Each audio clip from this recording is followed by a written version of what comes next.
Hello and welcome to Late Night MMA, the show where we discuss everything MMA. I am your host Kieran with my co-host Greg. Yep. Tonight on the show we are going to discuss Conor McGregor's tweet about Ronda Rousey and Miesha Tate, muscle Pharm being investigated by the SEC, and much more. Sit back and relax. So, first topic is, hilarious Conor McGregor in another genius tweet about, this time, about the current tough Coaches, Ronda Rousey and Miesha Tate. I don't even feel like quoting what he said. well, do you want me to do that? Yeah, you go ahead and do I'll it. read the story and then you can comment. So, Yeah. on Monday, UFC featherweight Conor McGregor was bantering with fans on Twitter, basically, when he was asked a question that more than most guys have pondered once in their life. If you're into MMA, you've even seen Tough, you've probably thought about this. Which was, before the end of the world, which one would you basically do? Ronda or Miesha? So even though that is not an appropriate topic to discuss, in public, because the two are colleagues, it's just like in the office would be the same as... Yeah, if he were in like a private conversation, no one would really judge him for that, I wouldn't think. Well, his response maybe. Yeah. But, to say it in... Let's continue and get his response. So his response was, he took a line from a Dr. Dre rap, I think it was. I'm not too sure. Which was, one riding my dick and one licking my toes. Which, I don't know what to think. Like, it's... Let's break this down a bit. So, obviously, for anyone that's, if you don't understand what he's getting at, you might be a bit too young to be even watching MMA. But so inappropriate. This guy is making a career out of being basically not only a fighter, but a public figure. Yeah, and also... I mean, there's a reason Chael Sonnen drives in so much money. Because of the things he says. And also, the thing about Conor McGregor, which fascinates, even Dana White, is the fact that he actually wants to go train with Ronda Rousey in the future. So, who wouldn't? I mean, if you look at the way she's, dominated, I mean, she's such an expert in judo. And I think, personally, judo is a very underutilized martial art. Especially in MMA. He did... So, who wouldn't want to? And then he goes and disrespects, it's kind of dumb. But also, the president of the Athletic Development and Government Relations of the UFC, Matt Hughes, enforced the code of conduct of the company, and he wasn't impressed. So McGregor did delete the tweet and issue a public apology, but the internet's written ink, so... Yeah, there's, what's put on the internet is never lost, really. Especially, think, quotes from public figures, definitely not going to be lost. It's just something, if he, as you said, if he was in a private conversation, it wouldn't be so bad. If he was just him and his mates bantering... I mean, even if it was there was a reporter there and he didn't know, I think everyone would be empathetic. Everyone would understand that, it's just guys bantering. Yeah. But to say it through Twitter, come on, that's just dumb. Yeah. But at the same time, I've got to think, is this a response he wanted to put out? Well, is he trying to build... I mean, if you look at Conor McGregor, he got into UFC, and, I knew his name before I even saw a picture of him, let alone watch him fight. That's the same with me. The hype built around him is huge. I mean, it's like a phenomenon. I can't even pronounce it. It's a phenomenon. Yeah. Can't pronounce it, not even going to try. But don't worry. But yeah... So this could just build more hype. I mean, if you think, we might not have heard about... He's out on an ACL injury. That's going to take a while, apparently June. Yeah, he's built up more hype around him just with this. Maybe, I'm not saying it is, I'm just saying maybe this is something he wanted. I would say it is probably, to keep him, because think he's out for what, until June of June 2014, obviously. That's a long downtime. So he's going to have to keep himself with this, all this hype built up. He's, if he has to stay relevant, If he just does a Dominic Cruz and just, appears at press conferences here and there, maybe UFC events, then he's not a champion, so he's not going to have that proper... He wouldn't have the benefit of what Dominic Cruz has anyway. Yeah. But even now, Dominic Cruz is getting a bit... People are starting to change their mind on him. Yeah, I think even people are trying to question him. People wanted him to be stripped of Dominic Cruz. People wanted him to be... A lot of people want him stripped of the title. Yeah, and it's getting to the point, I mean, in numerous media scrums and just interviews, Dana White has said it's getting to the point where he might strip him. Yeah, but to be clear, he said, Dana White, I believe, said that they are thinking about cutting it from him. Yeah, but in another interview, Dana White said he would never strip him of the title. It's a very strange issue, because of course Dominic Cruz would be the first for this to happen to. But he's been out since 2012. Yeah, it's been. I thought it was coming. Yeah, it's coming up 2 years, I think, right? It was early 2000. Well, it was I think it was the semi-finals of Top 14, which was when he announced his injury, and it was the fight was the fight was meant to happen in June, I think, or July. Don't quote me on this because I can't remember. But I think he got told in like near the end of the season anyway. It was near the end of the preliminary fights anyway. Yeah. That he got told he was out, and he's been out ever since, and he re-injured his. That's just foolish. That seems unprofessional. I mean, I'm sure it could have happened. It could have been something he couldn't help, but I mean, I can't help but think it's probably trying to get back into training too quickly. Yeah. But of course, that's just an assumption. Maybe because all the hype is going around Renan Barão now. I think they think he's gonna beat. A lot of people. I think from what I've gathered from the community, I've gotten the vibe that they think if it got to a fight, Renan Barão would win. Well, after he beat, I thought Michael McDonald was actually going to beat. If you didn't remember this fight, if you didn't see it, but Michael McDonald is like one of the youngest guys in the UFC. That was only like February. It was February. It was when they were in London. I thought he was going to beat Renan Barão, but he didn't. And then I thought the guy who just fought him, Eddie Wineland, was going to beat him. I thought that he was going to beat him as well, but he didn't. So this guy is just a monster. He's on like a 20. He's on a crazy winning streak, and he's the only guy who's matching him with winning streak is Glover Teixeira, and he's still behind by quite a few fights. But Conor McGregor, I think he just wants to stay relevant. You know, he's obviously looking for a title shot in the future. You know, yeah, no doubt. He stated before he wants to be a champion. He seems like the kind of person who believes he could go all the way. And also, obviously, do you reckon he's taking a page out of Chael's book? I think he is. He seems very Chael-like in his entire demeanor around the media. Because Chael obviously has talked his way into title fights. Maybe Conor's looking at it as it that way, because Chael Sonnen said a lot of offensive things, especially regarding Brazil as a country, Brazilians as a people. I mean, look at the Wanderlei Silva stuff that's been going on. I mean, did you happen to catch the Wanderlei Silva confronting Chael Sonnen? I think I did. You could see that, like, basically, let me set the scene. They're in like some kind of convention, it's busy, and there's a camera following Wanderlei Silva, and he walks up to Chael Sonnen, and Wanderlei Silva is like saying, "It's your time is done." And Chael Sonnen just turns, and he's like, it's like it flips a switch. Yeah. It's like he gets into like media mode where he's, shouting back at Wanderlei, and then Wanderlei's walked off with security. I believe he may have just been pulled away by someone else. Yeah. But it's like Chael Sonnen is like a master in what he does. A lot of people wouldn't even consider him like top 10 in his weight class. No. I mean, he bounces around weight classes, but I would certainly say he's a very good fighter. But he gets so much attention. And he said there was a recent, I believe it was an interview, or something was posted, and it was him saying, like, you know how every UFC fighter, damn near every UFC fighter, says whenever they're asked the question, who do you want to fight next, they say, they don't care. I'll fight whoever the UFC puts in front of me. Chael Sonnen was quoted as saying, never say you'll fight anyone, always say who you want to fight, because they want to see a fight is increased in quality, or at least interest, if there's emotion behind it. If you show that you want to, I mean, look at the Anderson Silva, Chael Sonnen, was it 1 or 2? I believe it was 1. No, I think it was 2 actually. 2 was the one where there was so much attention to that fight. It was ridiculous. Because the rivalry they had, Chael made them have. He made him get to the point. He got to Anderson Silva in that. He got to him. Like, he got to the point where if you didn't see the weigh-in, if you didn't catch it, Anderson's shoulder checked Chael Sonnen. And it's strange because you always see Anderson Silva as the kind of calm, collected machine in not just his media but especially in his weigh-ins.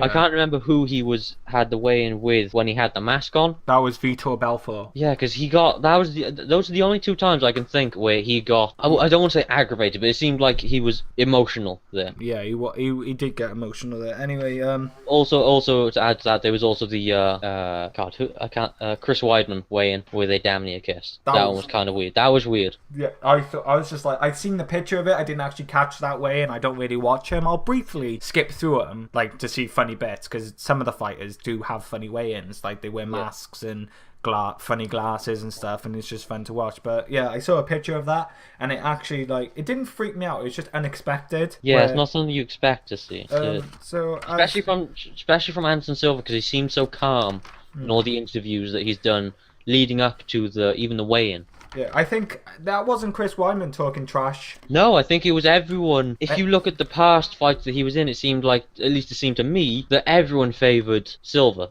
Everyone. Yeah. You know, 9 out of 10 people were saying Silva was going to win. And then suddenly people were saying, you know, it seemed pretty torn that, you know, 50-50 that Chris Weidman was going to win. Yeah. Which obviously looking back, you know. He did. I never thought that was going to happen. I thought it was because I'd never really even heard of Chris Weidman. Apart from the that amazing elbow knockout. That's the first time I saw him fight, and I'm not going to say I knew he was going to be the guy to beat Anderson Silva, but I knew in his time, if someone did beat Anderson Silva, it could have been him, but he was going to be champion anyway. I was one of those people that thought Anderson Silva was untouchable. Like, even if Chris Weidman wasn't the guy who dethroned Anderson Silva, I thought he was going to be champion in his day. That made sense because he was pretty young. Yeah, because what is he? He's like 22, 21. He's not 21, I'd say. I thought he was more like 25. I thought he's pretty young. He's 29. Oh, I was wrong. I thought he was pretty young, I did. But anyway, we'll jump into our next topic. Okay, so our second topic today is the major UFC sponsor, Pharm,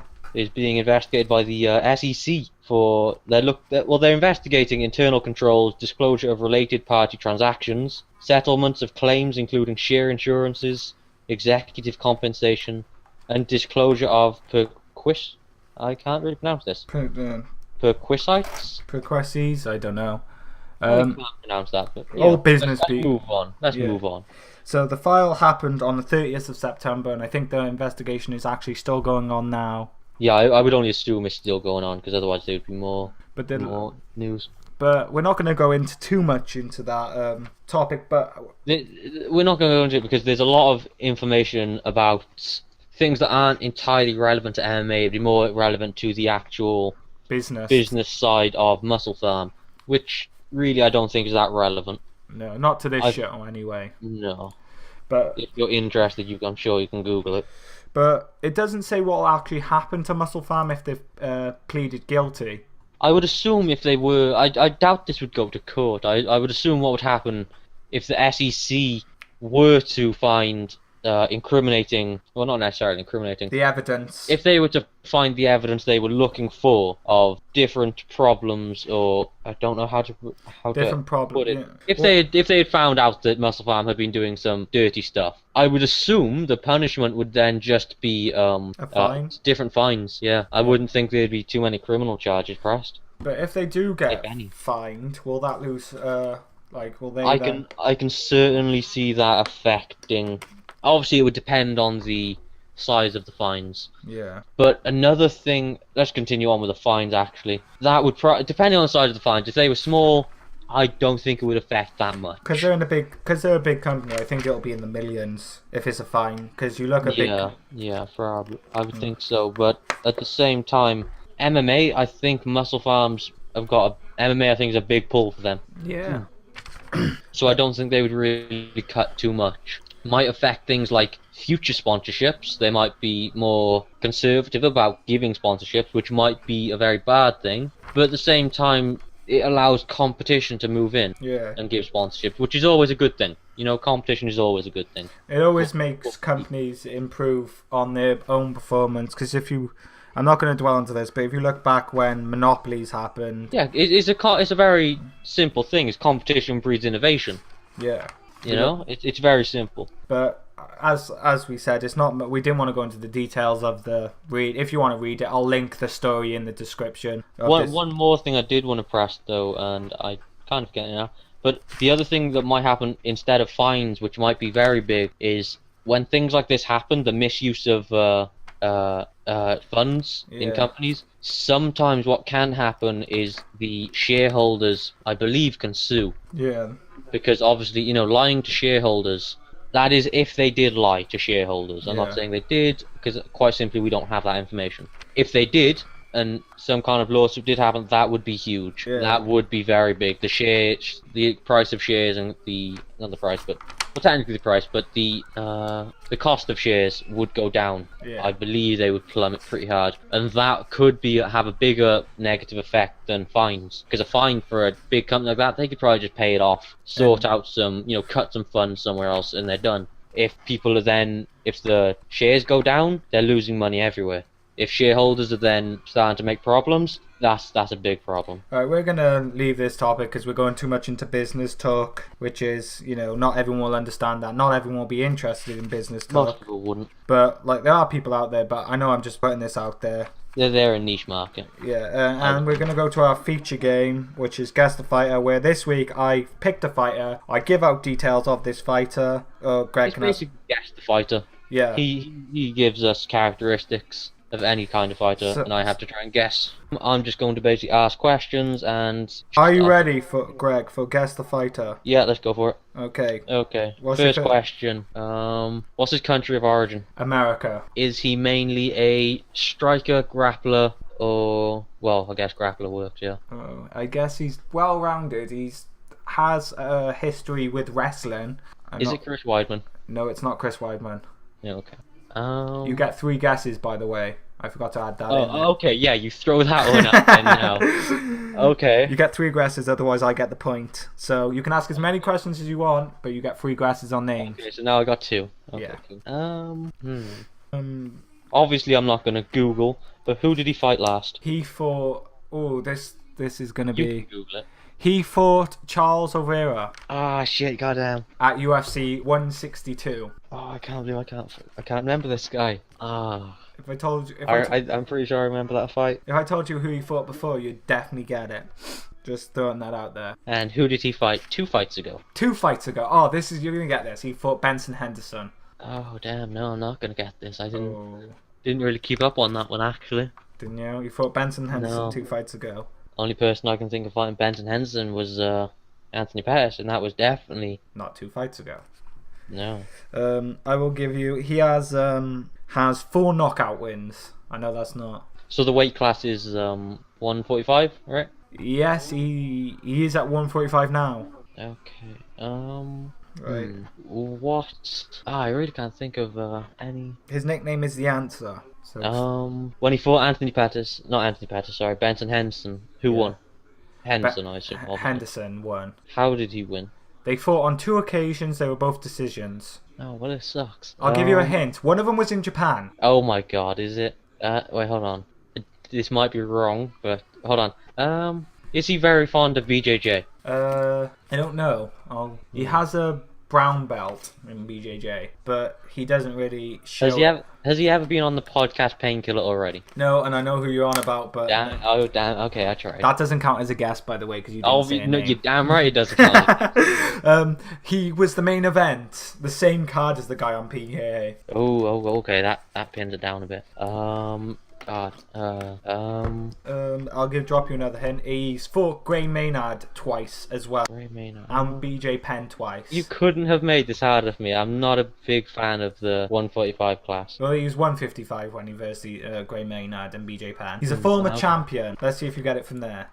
Who did Benson Henderson beat for the UFC light heavyweight championship? Not light heavyweight, lightweight championship. I honestly don't know. You don't know? Nope. He's recently faced Jose Aldo for the featherweight title on UFC 156, which was at the beginning of the Oh, okay. I remember that fight. Oh, that was the one in Vegas. I remember that was like one of the first ones I watched. Yeah, February 2nd, 2013. Oh yeah, that was the one where... Wait, was Miesha in that one? I don't know. I can check now though. I don't think he was. I'm not too sure. Not down. No, it was Rashad Evans and Alistair Overeem. Come on, we watched this card together. Overeem. No, we didn't. We didn't watch this card together. No. This fight was a while ago, I think. Yeah. This must have been like near the beginning of the year. I'm gonna have to give you a time countdown soon. Okay.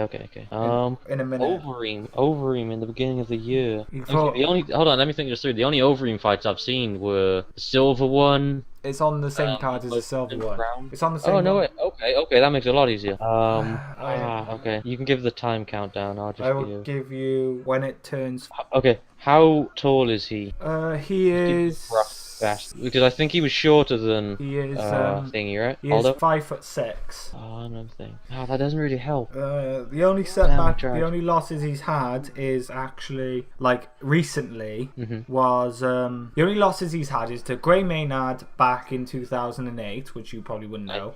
Didn't watch. Couldn't even think who Gray Maynard is. The two fights with Benson, they were close fights, and people were talking about them for a while. Did he ever fight in not easy? Oh, I'm trying to think. Alright, the minute countdown has started. Okay, cool. Right there. Hang on, not yet, actually. Right, carry on with your questions and stuff. Cool. Right, and your minute. Did he fight in his now. latest fight? Who did he fight again? In his last fight, he faced Charles of Oliveira. Charles Oliveira. On Silver versus Weidman's card. You said he fought BJ Penn before. Twice, on 2 occasions.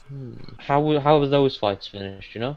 Both decision with this guy winning, and that's when he claimed... Was this, Edgar? Something Edgar, with an F. Oh, you're close. Last name's right, you just need to get the first name to get the point. Oh, goddamn. Frank Edgar? Oh, you're close. Just add something to the Frank and... Frankie. Yes, Frankie, you got yes. it. You got it. The point goes to Greg this week with Frank. Oh my god. That's Next time I'm going to choose the most obscure fighter you've ever heard of. He's a main eventer, so I don't know why you didn't... Dude, I don't really like that weight class. I know, but he's a main eventer. He fought twice on the main event. He fought on the same card as Joe Lozon in Japan, for Christ's sake. When the Joe Lozon in Japan fight, as soon as Joe Lozon, what happened to him happened, I just stopped watching. What are you on about? Joe Lozon's never been to Japan. You make a very good point.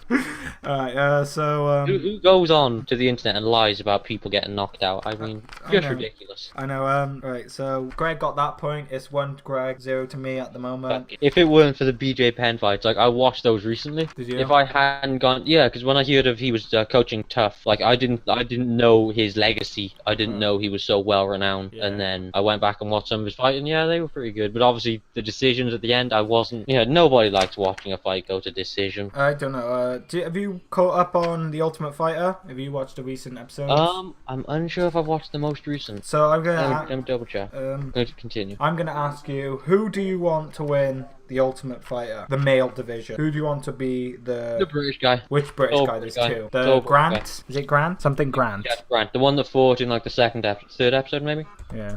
Maybe second. I'll Google that now. Ultimate Fighter. Is it 18 or 19? It's 18, isn't it? Sure. Yeah, David Grant. Yeah, David Grant. That sounds. I want actually the other British guy to win the Woodfin. Ultimate Fighter 18 Wood. The guy who just won recently. I don't know if you've seen that. If you haven't, I just spoiler alert. Don't think I've seen that one yet. Spoiler alert, by the way. I just basically told you who won. We can put spoiler alert on there. No, people probably would have seen it, you know. Yeah, more than likely. I can't think of his name. But I don't know. I'm not really. I don't know. I'm not sexist. It's just women's MMA doesn't really do anything for me. I have a theory on that, and I've read about it before. That's where the theory comes from. To say it's my theory is completely wrong. It was a lot of people. You know, you see in MMA, they're like grappling, even up against the cage. Obviously, that's no one likes watching that. People booed. Like for example, in the latest UFC 166, Kane versus Dos Santos, there was a lot of clinching up against the cage. And I mean, sure, that's interesting if you have a technical knowledge of fighting, specifically something like Muay Thai or even MMA, I suppose. You know, to see the way that Dos Santos kind of failed to fight against it, that's interesting. If you're the casual viewer, you're just seeing two guys pressed up against the wall, dirty boxing. I'm sure that's why you get the boost. But sorry, I've kind of circled off for a second there. But if you look at biologically, male and female, males have a lot more upper body strength. Genetically, they just do. That's why if you see people in a lot of WMMA, the punches just don't do as much damage. You might see, I seem to remember watching Rousey versus Tate, was it? Or it might have been Rousey versus Was this the one in the UFC or Strikeforce? Strikeforce, I believe. Okay then. But I believe there was a nice like left hook straight to the jawline. And if it were like any men's category 145 or above, the person taking the hit would have been out like a light. Yeah. But in the WMA, they just kind of bounced it off. It was like nothing, you know? And like, have you seen like how the women come out sometimes? Like they come out out with, like, I can't do a description because my camera's not on, but they come out with like their arms like out, like not protecting their sides, not protecting their body. It was one of the women's kind of like their arms are in like a pyramid. Yeah, like it's not like say with a triangle, literally almost a triangle with their head. You're guilty of that. Yeah, I'm guilty of that. But no, we'll talk about that in future. Talk about that in the future, yeah. When I kick your ass next. Cool. Yeah. But anyway, yeah, they come out like I'm guilty of that, but not as much as they do. Like this one came out with like not to mention. I mean, you can go into that not as much, but these are like basically these are professional fighters. Yeah. They should not have things like amateur ticks like that. Okay. You would think. I mean, Tough has had some of. I mean, look at the competition in the men's Tough 8, Tough 17. There was some really damn good fighters. Look at the competition in Tough. It was Tough 14 or 15. No, 14. The one that wasn't live, like the one before the live one. You probably didn't watch it, but that was the one. Have you seen John Dotson fight? Have you ever seen him fight? Yeah. And you've heard of TJ Dillashaw. Those were two really talented people, and that was the final. And not to mention, they didn't really dominate that much. Am I right? In the house, they didn't dominate that much. No, it was quite close. And the same with the live Tough. You had people like Justin Lawrence, this like kickboxing phenomenon. You have Ali Quinta, and he just dominated Ryan Couture in his last fight. Like absolutely dominate, put a beating on him. You also had Joe. It just seems like there's more talent in male MMA, but that's not. It seems sexist to say that, but I mean, if you look at it, men's MMA has been popular for a pretty, I'll say a while, a relatively short time considering sport. But you know, it's been, I would say 20 years. Yeah. That there's been it was 10. Even a niche for it, whereas WMMA, that's a new thing. I mean, if you look at like, it's just such a huge learning curve. If you were to take Anderson Silva or any of the, well, I guess he's not pound best anymore, John Jones, and throw him back 10 years, he would dominate everything. But there was everything. There was people like what's her name, the one who lost on was it the first or second Tough episode? It was the woman who it was the first one where Team Tape's woman, you know, that pretty girl, beat that really veteran. Yes, I remember the fight. I can't remember the names. Yes. I'll get the fight right now. But yeah, everyone was. I was hoping the older woman would win, the more experienced. But she you know, did like that for so long. Yeah, I mean, when in the interviews, she was saying the things they have gone through to get where they are now, the amount of small venues and, you know, shitty pay they've gone through to get it. I mean, give it 10 years, women's MMA will be at the same place. I believe will be at the same place men's MMA is now. But at the same time, how far will men's MMA progress in 10 years? Yeah, true. I mean, thinking of it now, I think maybe women's MMA will always chase men's MMA. But at the same time, as I said, it's a curve. Yeah. So I think in the next 5 years, WMMA is going to have such a progression in talent. It's going to be extremely interesting. Will we look at for all the people that have missed the first 10 years of men's MMA, such as myself. I wish I could have watched it. I was like 8. Yeah. We get to view that. It's like the second coming of MMA. We get to see that in the women's. But even if you look like 3, 4, 5 years of just men's MMA, you look like back in the day, there used to be the dominant like Chuck Liddell, Rashad Evans. There used to be a set dominant amount of people, but now in even men's MMA, it's such close together. The talent pool is like now, like you have more guys in the top 10. Like obviously you always have 10, but they're making it harder to make a top 10 now than back in the day. Because if you did a lightweight top 10, the guys you'd put in was Shogun Rua, Chuck Liddell, Rashad Evans, and Lyoto Machida. And then for the other 5, you wouldn't really know who to put in. Those are the most names, and now more names are getting out there. The talent pool is becoming tighter.